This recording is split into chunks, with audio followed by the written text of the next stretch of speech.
Au nom d'Allah, le tout miséricordieux, le très miséricordieux.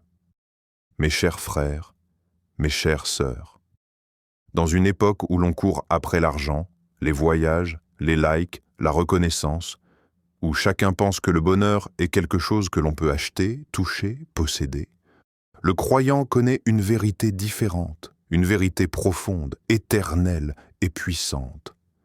Le bonheur commence dans le cœur. Il ne dépend pas de ton compte bancaire, il ne dépend pas de qui t'aime ou qui te quitte. Il ne dépend pas de la facilité de ta vie. Parce que si le bonheur dépendait de ce monde, alors les plus riches seraient les plus heureux. Mais regarde combien de gens possèdent tout et sont pourtant vides à l'intérieur. Aujourd'hui, tu vas découvrir une vérité que seuls ceux qui marchent avec Allah comprennent. Tu peux avoir une vie difficile et un cœur apaisé. Tu peux manquer de beaucoup de choses, mais si Allah est avec toi, tu n'es jamais pauvre. Allah dit, certes, c'est dans le rappel d'Allah que les cœurs trouvent la trouvent la tranquillité. Sourate 13, verset 28, ce verset n'est pas une belle phrase poétique, ce n'est pas un proverbe spirituel. C'est une promesse divine. Il y a des gens qui possèdent des villas mais n'ont pas de sommeil, et il y a des croyants dans des pièces modestes, mais qui dorment avec une paix que l'argent ne peut acheter. Alors pose-toi cette question. Où cherches-tu ton bonheur? S'il se trouve dans ce monde, tu seras toujours déçu. Parce que ce monde se brise, s'épuise, change et trahit.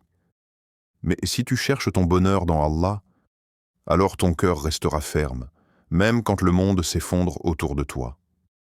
La vie n'est pas stable. Les émotions changent, les relations se transforment, les opportunités apparaissent puis disparaissent. Mais Allah ne change jamais. Ses promesses ne changent jamais. Son amour pour les serviteurs patients, sincères, reconnaissants, ne change jamais. Le bonheur du croyant ne commence pas dans son porte-monnaie, mais dans sa sajda, son front posé au sol. Le bonheur du croyant ne dépend pas de la météo de sa vie, mais de la lumière dans son cœur. Tu peux perdre un travail, mais ne perds pas ta foi. Tu peux perdre un ami, mais ne perds pas ta relation avec Allah. Tu peux traverser une épreuve, mais ne traverse jamais une journée sans dua. Ce monde peut te prendre beaucoup de choses, mais si tu tiens à Allah, il ne pourra jamais te prendre ce qui compte vraiment. Et ça, c'est la force du croyant. La dunya peut lui gifler le visage, mais son cœur reste debout devant Allah. Beaucoup de gens cherchent le bonheur comme on cherche de l'or. Ils creusent dans le mauvais terrain. Tu veux être heureux? Alors cherche la proximité d'Allah. Cherche le pardon. Cherche la lumière. Cherche la prière, même si tu te sens fatigué. Cherche le dhikr, même si ton cœur semble lourd. Car parfois, tu ne fais pas du dhikr parce que tu te sens bien. Tu le fais jusqu'à te sentir bien. Retiens ceci. Être heureux ne veut pas dire ne plus avoir d'épreuves. Être heureux veut dire avoir Allah dans l'épreuve. Celui qui a Allah ne manque de rien. Celui qui a tout sans Allah n'a rien. Aujourd'hui, fais une dua simple. Ya Allah, remplis mon cœur de lumière, apaise-le, purifie-le et fais que mon bonheur soit avec toi. C'est là que tout commence. Mes frères, mes sœurs, il y a un mensonge que Shaitan souffle dans le cœur du croyant lorsque la vie devient lourde. Si tu souffres, c'est qu'Allah t'a abandonné. Et beaucoup de cœurs fragiles commencent à douter. Pourquoi moi? Pourquoi encore une épreuve? Pourquoi ma vie semble difficile alors que je fais des efforts dans ma religion? Mais écoute bien ce qui va être dit, car si tu comprends cela, ton cœur changera. Allah n'éprouve jamais le cœur qu'il ignore. Il éprouve le cœur qu'il veut purifier, élever et rapprocher de lui. Si Allah voulait t'éloigner, il t'aurait laissé dans le confort du péché, dans l'insouciance, dans la négligence, mais il t'a réveillé par l'épreuve pour que tu reviennes à lui. Les pires souffrances ne sont pas celles du corps, mais celles d'un cœur loin d'Allah. Alors quand tu souffres, ne dis pas « pourquoi moi ?» Dis plutôt « pourquoi Allah m'aime au point de me purifier ainsi ?» Regarde les prophètes, que la paix soit sur eux. Youssouf alayhi salam a été jeté dans un puits, vendu, trahi, emprisonné. Mais c'est dans cette douleur qu'Allah l'a préparé à devenir dirigeant et modèle pour l'humanité. Moussa alayhi salam a fui sa terre, seul, sans rien. Mais ce désert l'a formé pour devenir celui qui parlera à Allah. Maryam alayhi salam a ressenti la solitude la plus profonde. Mais c'est dans cette solitude qu'Allah a mis en elle le miracle de la vie. Notre prophète, Muhammad, il a perdu ses enfants, son épouse, ses proches. Il a été insulté, blessé, rejeté, trahi, et pourtant Allah ne l'a jamais abandonné. Il le préparait pour être le meilleur des hommes. Alors toi, quand tu traverses l'épreuve, tu crois vraiment que c'est une punition? Non, c'est une preuve d'amour.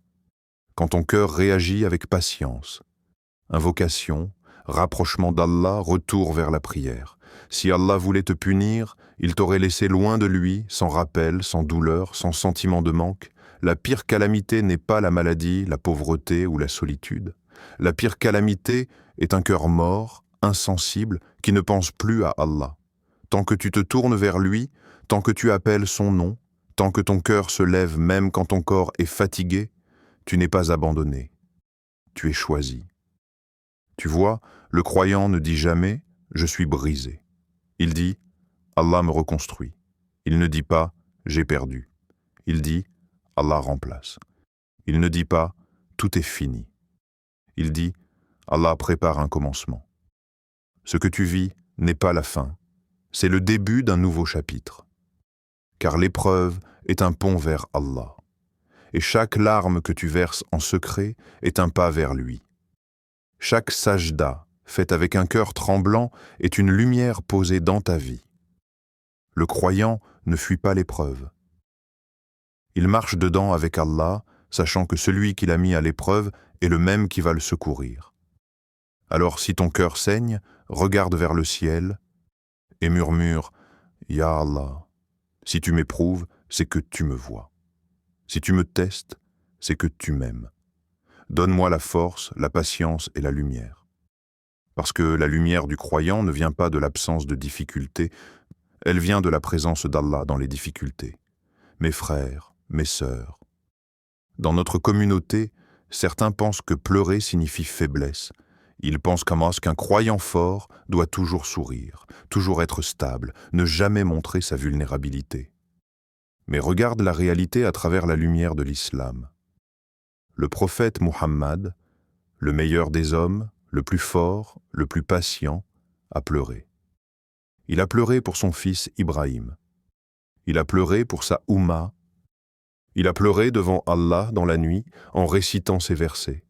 Et lorsqu'on lui a demandé pourquoi il pleurait, il a dit « C'est une miséricorde que Dieu met dans le cœur de ses serviteurs. » Alors dis-moi, si le cœur du meilleur des hommes a pleuré, pourquoi toi tu aurais honte de pleurer?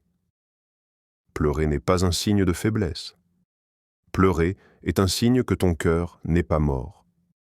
Tu veux savoir ce qui est vraiment dangereux? Ce ne sont pas les larmes. Ce qui est dangereux, c'est le cœur qui ne ressent plus rien. Le cœur qui ne regrette pas, qui ne craint pas, qui ne tremble pas devant Allah.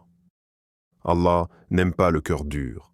Le prophète a dit « Celui qui n'a pas de miséricorde, on ne lui fera pas miséricorde. » Alors tes larmes sont parfois ta miséricorde, ton nettoyage, ton retour vers Allah, ton signe de vie. Mais attention, pleurer devant Allah, ce n'est pas la même chose que se noyer dans la tristesse sans lui. La tristesse sans Allah détruit. La tristesse avec Allah guérit. Lorsque tu te sens incapable, que les mots ne sortent plus, mets ton front au sol et laisse ton cœur parler. Même quand tu ne trouves pas les mots, Allah connaît ce que ton âme essaye de dire. Parfois, tu n'arrives pas à faire de grandes invocations. Parfois, tu n'arrives qu'à dire « Ya Allah, aide-moi. Facilite. Ne me laisse pas seul. » Et cela suffit, parce que ce n'est pas la longueur des mots qui compte, c'est la profondeur du cœur. Tu vois, Allah aime les serviteurs qui reviennent vers lui en pleurant, pas ceux qui cachent leur douleur par orgueil. Ne dis pas « je suis trop fatigué pour prier ». Dis plutôt Je vais prier because je suis fatigué. Ne dis pas je suis trop triste pour faire du dhikr. Dis je vais faire du dhikr jusqu'à ce que ma tristesse s'apaise. Ne dis pas j'ai trop de problèmes pour invoquer. Dis je vais invoquer parce que j'ai des problèmes. Il y a des larmes qui te rapprochent d'Allah plus que des années de discours religieux. Il y a des nuits de douleur qui te donnent plus de lumière que des journées de plaisir. C'est dans la douleur que tu te découvres. C'est dans la difficulté que tu apprends à t'appuyer sur Allah et non sur la dunya. C'est dans les moments où tu es brisé que tu laisses Allah te reconstruire. Alors si tu es dans une période où ton cœur est lourd, où tu as l'impression que personne ne comprend ce que tu portes, sache que Allah comprend, sache que Allah t'observe. Sache que Allah voit ton effort, ton combat silencieux, tes prières douloureuses. Tu n'es pas faible. Tu es en construction spirituelle. Les diamants se forment dans la pression. Les graines ne poussent qu'en étant enterrées dans la terre noire. Et les cœurs les plus lumineux sont ceux qui ont traversé l'obscurité avec Allah. Alors pleure si tu dois pleurer, mais ne laisse jamais tes larmes te détourner d'Allah. Pleure, puis dis « Ya Allah, tu es ma force, ma lumière, mon refuge ». Parce qu'Allah n'a jamais ignoré un cœur brisé qui s'est tourné vers lui. Mes frères, mes sœurs, si aujourd'hui ton cœur souffre, si tes pensées sont lourdes, si tu sens que la vie t'écrase, retiens cette vérité divine. Allah n'a jamais laissé une difficulté venir dans ta vie, sans placer avec elle une facilité. Pas après, avec. Allah le répète 2 fois dans la même sourate, pour que ton cœur ne doute jamais. Avec la difficulté, vient une facilité. S 94, V5 à 6. Pas après l'épreuve, mais dans l'épreuve. Pas plus tard, mais déjà maintenant, même si tu ne la vois pas. C'est comme une graine sous la terre. Tu vois seulement le sol sombre. Tu crois que rien ne se passe. Mais la vie est déjà en train de pousser en silence. Parfois, la facilité se cache dans un dhikr qui te donne de la paix, une sajda qui apaise ta poitrine, une épreuve qui te purifie, une personne qu'Allah éloigne pour te protéger, un plan annulé qui te sauve d'un mal, une douleur qui te ramène à la prière, un retard qui t'offre un meilleur destin. Le croyant ne regarde pas seulement ce qu'il perd, il regarde ce qu'Allah prépare. Tu vois, quand tu traverses une épreuve, tu ne perds jamais quelque chose sans qu'Allah remplace par mieux ou par une sagesse plus grande. Mais le problème, c'est que l'être humain veut toujours comprendre. Nous voulons tout expliquer, tout contrôler, tout prévoir. Alors, quand on ne comprend pas, on panique. On oublie que la paix vient du tawakkul, la confiance en Allah. La facilité ne veut pas dire que tout devient facile d'un coup. Parfois, la facilité est juste une force intérieure, un souffle de patience, une minute de calme dans un océan de pensée. Parfois, c'est un verset, une parole, une prière dans la nuit, qui te relève quand tu pensais tomber. Tu veux une preuve qu'Allah est avec toi? Regarde le fait que tu n'as pas abandonné. Regarde le fait que ton cœur le cherche encore. Regarde le fait que tu fais des efforts, même petit à petit. C'est la preuve que la facilité est déjà là. Parce que si Allah te délaissait, tu aurais déjà lâché. Mais tu tiens encore. Tu marches encore. Même lentement, tu avances. Allah dit, Allah n'impose à aucune âme une charge supérieure à sa capacité. S2, Vige 286. Si tu traverses ce que tu traverses, c'est que tu peux le supporter avec Allah. Oui, toi qui te sens faible, toi qui penses que ton cœur n'en peut plus, toi qui te dis « j'y arrive plus », Allah te répond « tu peux, parce que je suis avec toi ». Ne crois pas que ta douleur est une preuve qu'Allah t'a oublié. Ta douleur est un signe qu'il te prépare. Rappelle-toi, la mer s'ouvre au moment où elle semble la plus profonde. La lumière se montre au moment où la nuit est la plus noire. Les miracles arrivent quand l'espoir humain disparaît. Regarde la vie du prophète. Quand Quraïch voulait l'écraser, Allah a ouvert Médine. Quand Mariam était seule, épuisée, en douleur, Allah a mis sous elle une source d'eau. Quand Younous était dans le ventre du poisson, Allah a fait de son dhikr une clé de délivrance. Tu crois être enfermé? Parle à Allah. Tu crois être perdu? Soujoud. Tu crois ne plus avoir de force? Dis seulement « Hasbiya Allah ». Allah me suffit, parce que la facilité ne descend pas toujours du ciel en or. Parfois, elle descend dans ton cœur en lumière. Et rappelle-toi ceci. Allah ne t'a jamais mis dans une épreuve pour te détruire. Il t'y a mis pour te reconstruire. Tu n'es pas en train de tomber. Tu es en train d'être reformé, purifié, élevé. Alors tiens, accroche-toi et dis « Alhamdulillah pour le plan d'Allah, même quand je ne le comprends pas encore. Mes frères, mes sœurs. » Il y a un sourire dans ce monde qui ne vient pas de la facilité, ni de la richesse, ni d'une vie parfaite. C'est le sourire du croyant. Ce sourire-là ne vient pas parce que tout va bien, mais parce que le cœur sait qu'Allah ne l'abandonne jamais. Le prophète était l'homme qui a le plus souffert. Il a perdu ses proches, connu la solitude, la pauvreté, la guerre, les blessures, l'exil. Pourtant, ses compagnons disaient « Nous ne l'avons jamais vu sans un sourire sur son visage. » Pourquoi? Parce que son sourire n'était pas dépendant de la dunya. Il venait de sa tranquillité intérieure, de sa foi, de sa certitude en Allah. Beaucoup de gens sourient lorsque leur vie était facile. Mais le sourire du croyant est plus noble. Il fleurit même dans la difficulté. Ton sourire durant l'épreuve n'est pas un masque, ce n'est pas de la naïveté ni de l'ignorance, c'est une déclaration spirituelle. Ya Allah, je te fais confiance, même si je ne comprends pas encore. Ce sourire est une ibada. Le prophète a dit « Votre sourire pour votre frère est une aumône. » Tirmidhi. Tu veux une sadaka sans dépenser un centime? Souris. Tu veux propager la paix autour de toi? Souris. Parfois, le sourire que tu fais, même épuisé, même brisé, guérit le cœur de quelqu'un d'autre. Et toi-même, tu sais que ce monde manque cruellement de douceur, de bienveillance, d'humanité. Sourire ne signifie pas ignorer ton épreuve. Sourire signifie porter ta douleur avec foi, pas avec désespoir. Regarde la stratégie de Shaitan. Il veut que tu t'enfermes dans la tristesse. Il veut que tu crois que tu n'as pas le droit d'être heureux, jusqu'à ce que tes problèmes disparaissent. Mais dis-moi, les problèmes disparaissent-ils réellement dans la dunya? Toujours, il y aura une épreuve. Toujours, il y aura un manque.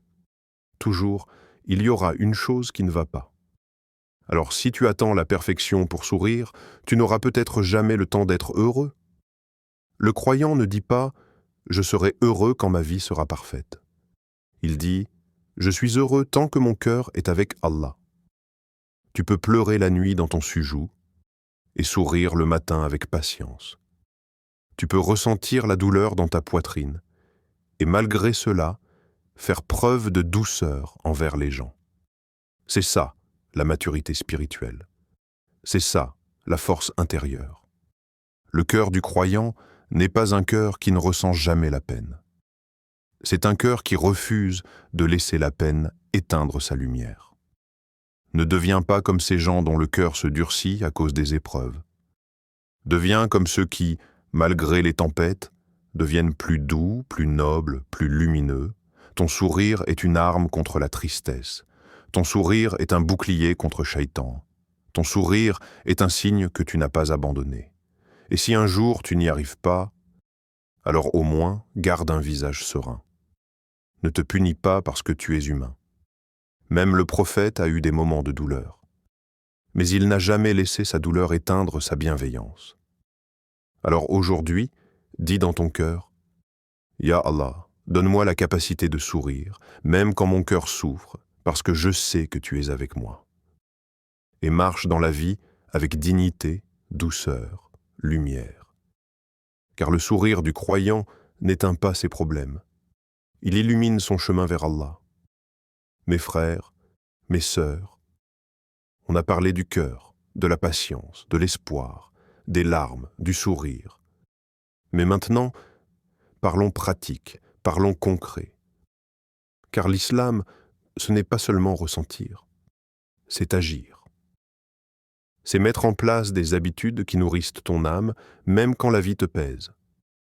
Beaucoup de gens disent « Je veux être heureux, je veux la paix, Je veux être proche d'Allah. Mais ils ne changent rien à leur quotidien. Ils espèrent le changement sans effort, la lumière sans discipline, le calme sans sacrifice. Et Allah nous a appris. Allah ne change pas l'état d'un peuple tant qu'il ne change pas ce qui est en eux-mêmes. Sourate 13, verset 11. Tu veux une vie meilleure? Commence par travailler ton cœur. Et pour ça, voici un chemin, simple mais puissant. Première garde ta prière comme ton oxygène. Ne pense jamais que tu peux être heureux en négligeant la prière. La prière, ce n'est pas une obligation seulement. C'est une alimentation pour ton âme. Celui qui abandonne sa prière abandonne sa paix. Celui qui protège sa prière protège son cœur. Même si tu es fatigué, même si tu es triste, même si tu ne ressens rien, prie. La tranquillité vient après la constance, pas avant. 2. Fais du dhikr comme tu respires. Répète Subhanallah, Alhamdulillah, Allahu Akbar, La ilaha illa Allah, Astaghfirullah, Hasbiya Allah. Même doucement, même discrètement, même fatigué, le dhikr polite le cœur comme l'eau lave un vêtement sale. Une langue qui se souvient d'Allah est un cœur que Shaitan ne peut pas posséder. 3. Assieds-toi avec le Coran, même 10 minutes.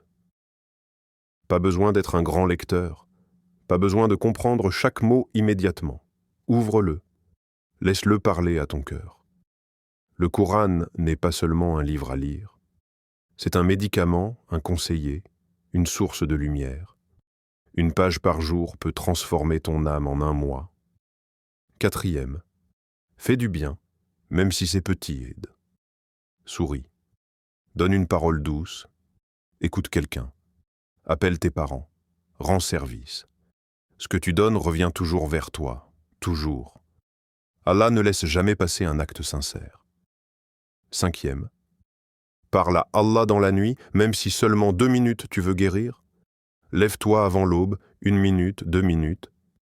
Dis seulement « Ya Allah, tu vois mon cœur. Je n'ai que toi. Les secrets du bonheur, les miracles, les guérisons se trouvent souvent dans le silence de la nuit. » 6. Applique la règle d'or du croyant. Ne te compare pas, ne jalouse pas, sois reconnaissant. Ce monde n'est qu'un passage. Chacun porte un test différent. Ne regarde pas ce qu'Allah a donné aux autres. Regarde ce qu'il t'a déjà donné et tu seras apaisé. La paix n'est pas dans l'absence de douleur, elle est dans la présence d'Allah. Tu n'as pas besoin d'une vie parfaite. Tu as besoin d'un cœur qui dit « Quoi qu'il arrive, Allah est avec moi. » Et ce cœur-là, rien ne peut l'éteindre. Ni la solitude, ni la perte, ni les critiques, ni la fatigue, ni le destin. Car il est attaché à celui qui ne déçoit jamais. Mes frères, mes sœurs, s'il existe un secret du bonheur que beaucoup de gens ignorent, un trésor caché au cœur de l'islam, un remède puissant au stress, à l'angoisse et à la tristesse, c'est la gratitude. Shukr. Allah dit, si vous êtes reconnaissant, j'augmenterai pour vous mes bienfaits. Sourate Ibrahim 14:7. La gratitude du croyant n'est pas seulement un mot, ce n'est pas juste dire Alhamdulillah quand tout va bien. C'est une façon de voir la vie. C'est un état d'âme. C'est une lumière dans le cœur. Aujourd'hui, beaucoup cherchent le bonheur dans ce qu'ils n'ont pas encore. Ils courent, ils comparent, ils envient, ils attendent la grande joie. Mais le croyant, lui, trouve la joie dans ce qu'il possède déjà. Il regarde le ciel et dit « Alhamdulillah ». Il boit de l'eau et dit « Alhamdulillah ». Il se réveille respirant, vivant, croyant et dit « Alhamdulillah ». Lorsque tu commences à remarquer les petites bénédictions, Allah t'ouvre la porte des grandes. Tu veux que ta vie change? Commence par changer ton regard. Parce que le bonheur ne vient pas toujours d'obtenir plus. Parfois, il vient de voir plus clair. Regarde autour de toi. Tu respires. Des milliers de personnes ne peuvent pas. Tu entends?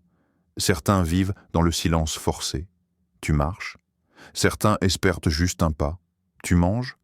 D'autres prient pour un repas. Tu peux prier. Combien de cœurs aimeraient pouvoir ressentir ça?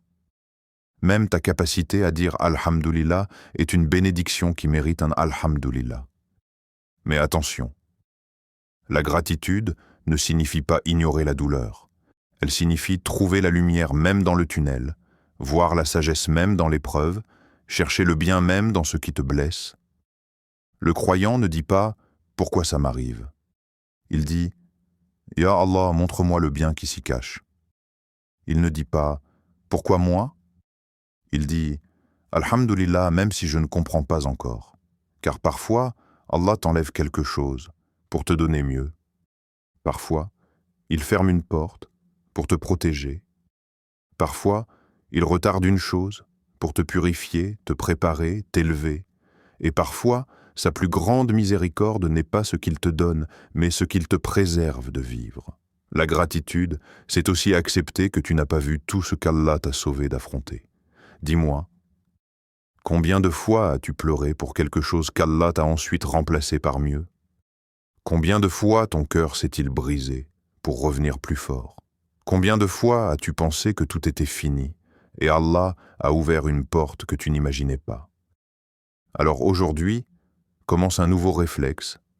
À chaque respiration consciente, Alhamdulillah. À chaque difficulté, Alhamdulillah. À chaque réussite, Alhamdulillah. À chaque retard, Alhamdulillah. À chaque larme, Alhamdulillah. Parce que le croyant ne dit pas Alhamdulillah parce que sa vie est parfaite. Sa vie devient paisible parce qu'il dit Alhamdulillah. Et sache ceci, le visage s'embellit par le sourire, mais le cœur s'embellit par la gratitude. Même si tu n'as pas tout ce que tu veux, tu as déjà tout ce qu'il faut pour dire Alhamdulillah. Alors dis-le sincèrement, profondément, avec conviction, Alhamdulillah ala kulli hal, louange à Allah en toute situation. Et observe comment ta vie se remplit de lumière, Alhamdulillah, doua de clôture. Ya Allah, purifie nos cœurs, renforce nos pas, apaise nos inquiétudes, éclaire nos chemins, donne-nous une foi qui ne s'éteint jamais, une patience qui ne se brise pas, un cœur qui te choisit avant tout. Ya Allah, fais de nos difficultés des portes vers toi, fais de nos larmes des sources de lumière, donne-nous le bonheur qui vient de la foi et non de la dunya. Amin, ya Rab al-Alamin, conclusion finale. Mon frère, ma sœur, tu n'es pas en train de survivre, tu es en train de grandir, tu n'es pas abandonné, tu es guidé, tu n'es pas brisé, tu es en train d'être façonné par celui qui t'aime. Continue, même petit pas par petit pas, même en tremblant, même en pleurant, parce que chaque pas que tu fais vers Allah, Allah en fait bien plus vers toi. Et ton bonheur, il n'est pas loin, il est déjà dans ton sujoud. Abonne-toi à Parle-moi d'Islam pour des rappels authentiques basés sur le Coran et la Sunna selon la compréhension des salafs. Qu'Allah apaise ton cœur, élève ton âme et illumine ton chemin.